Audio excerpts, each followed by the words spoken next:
Number 4, I'm trying to solve this using Gaussian elimination.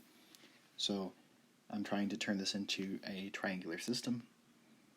So if you look at our steps, we need to get a 1 in front of this x, but that's already been done for us, so that's good. We need to eliminate this x, but that's already been done, so that's also good. So my next step is going to be to try and get rid of this x.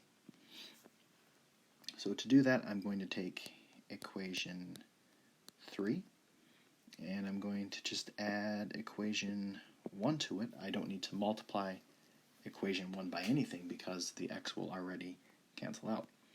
And that's going to become my new equation 3.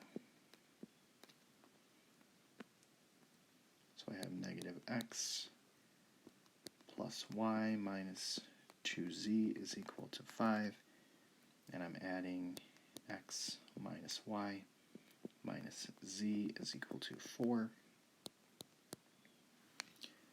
So if I do that, my x's go away and my y's go away, and I'm left with negative 3z is equal to 9. So my new system, let me copy and paste this.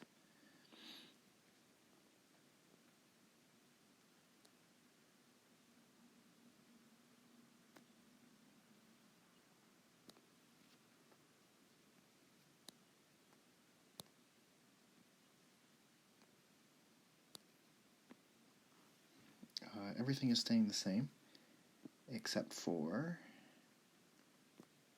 the third equation is now going to become negative 3z is equal to 9. So I've eliminated both the x and the y term from the third equation, so that's definitely an awesome thing. So now I just need to back substitute.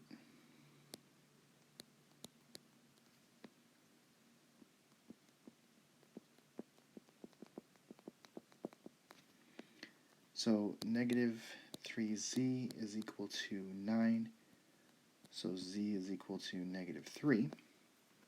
And then if I plug that into the equation above it, or the middle equation, that's going to be 2y plus negative 3 is equal to negative 1. So add the 3 to both sides, and 2y is equal to 2, and y is equal to 1.